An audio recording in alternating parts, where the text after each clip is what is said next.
Hi, I'm Bill from CJ Pony Parts. We've mentioned before when lowering your Mustang, there's more to it than just putting a set of lowering springs. You want to make sure you have the correct shocks and struts that'll work with the lowering springs to create a high-performance car that'll still ride real well. Once you have all the right components in place, it's important to get a good alignment so the car does what it's supposed to. When you lower your car, you're going to increase your negative camber. Your wheels will basically tilt in like this.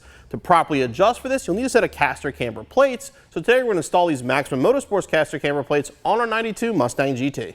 Maximum Motorsports makes their high-performance caster camber plates for all 1979 through 2016 Mustangs. This particular model here is going to fit your 1990 through 1993. Use a heavy-duty steel plate. In the center here is a Teflon-lined steel bearing. This is where your strut's actually going to mount. This is going to be a much higher performance mount for your strut. And again, you've got full control over your caster and camber adjustment.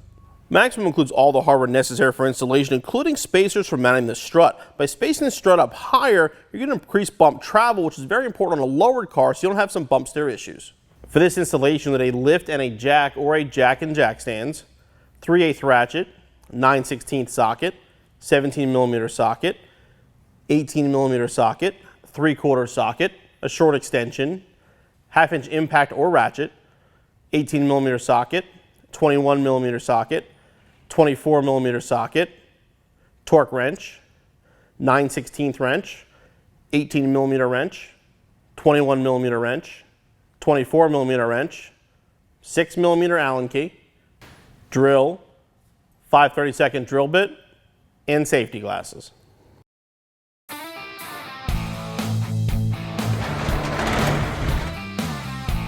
First step in the process is to get the car off the ground and remove our front wheels. Then we're going to remove the caliper, remove everything else we have to, so we're going to remove the original strut.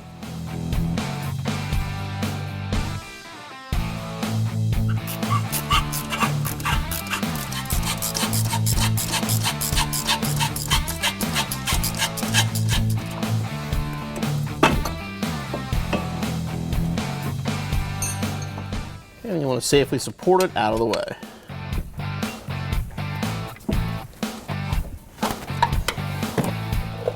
Now before you remove the strut, you want to put a jack underneath the control arm to support it because the spring cylinder and springs under a lot of tension. Now we can remove the strut and slightly lower it down to get it off the car.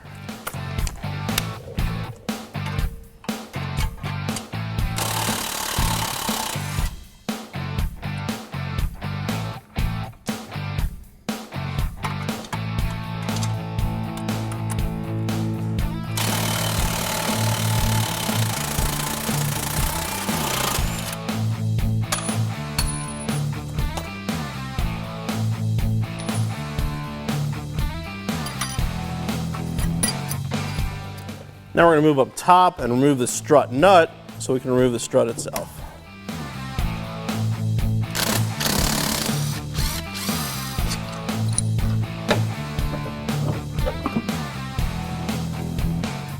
With the strut removed, now we can remove all the factory strut mount components. Start with these 3 nuts.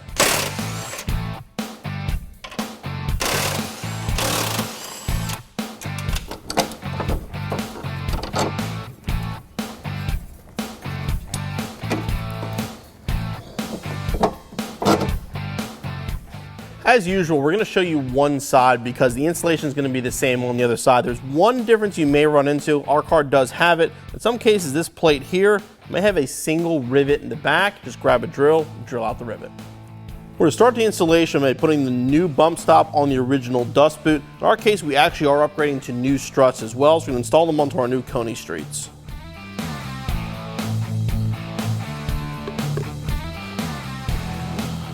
You want to have the conical portion facing upward.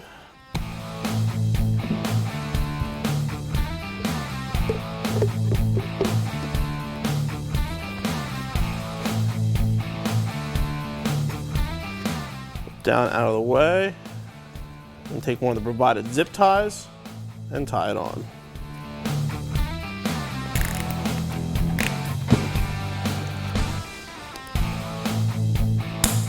We can put that aside.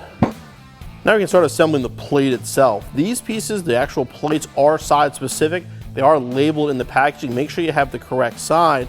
The round offset hole is going to be offset towards the back, and this is the right one for the driver's side. Take the bearing plate. The Maximum Motorsports logo will face forward That's going to sit just like that. Now we'll secure that with 2 washers, 2 of the nylon nuts.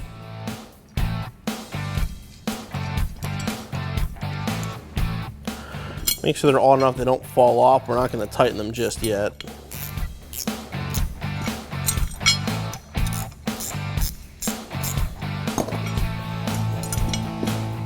Now we're going to install the lower plate on the car before we're going to put the upper assembly into place. This is going to come in from the bottom. 2 studs in the front slot and 1 in the back here.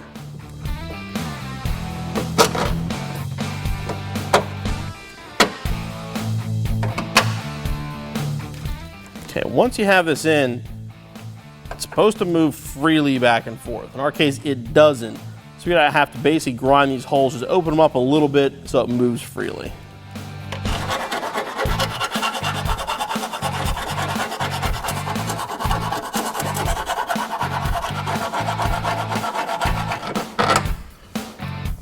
Okay, there you go, you can see ours moves freely.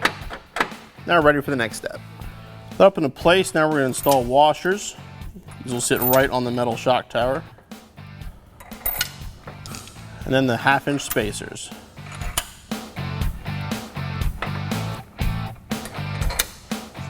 I can grab our plate assembly.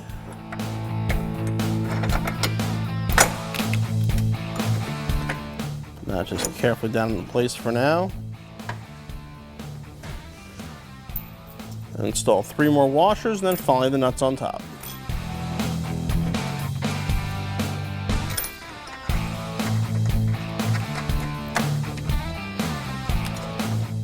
Our assembled struts are ready to go back in the car now. You're going to take 1 small spacer, 1 large spacer, then put it up from the bottom through the bearing plate.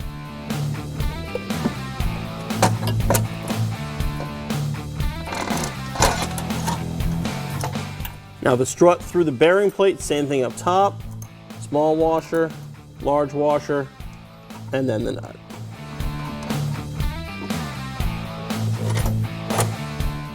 The strut hanging loosely, now we can reconnect the spindle.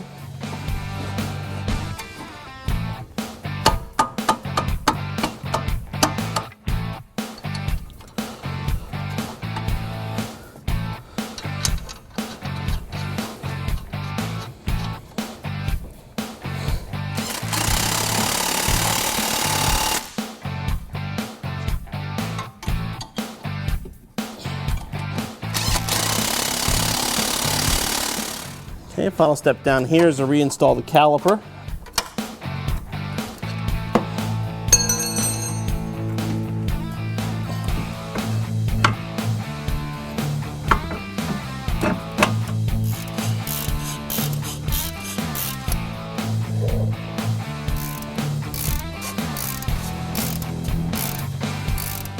You want to move the plate around and get it roughly in the middle of adjustment. Obviously, you're going to need an alignment once you have this done, but get it in the middle, which usually gets you safe enough to drive the car.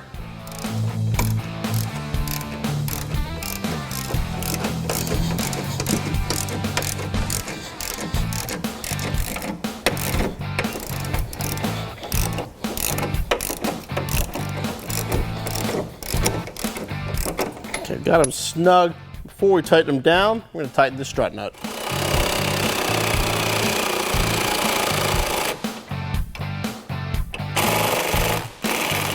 Now we're going to torque the larger nuts to 65 foot-pound and the small ones to 32.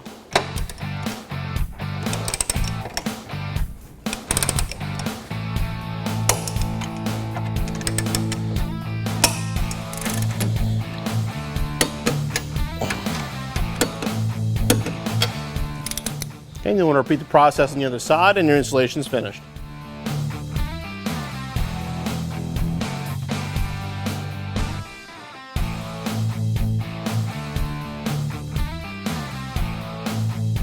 The Maximum Motorsports Caster Camber Plates is going to provide a much better mount for our strut, and best of all, they're going to allow us to really dial in our alignment because of the adjustments in the caster and camber. Speaking of alignment, once you install these, an alignment is absolutely necessary and something you'll want to get done immediately before even driving the car if possible.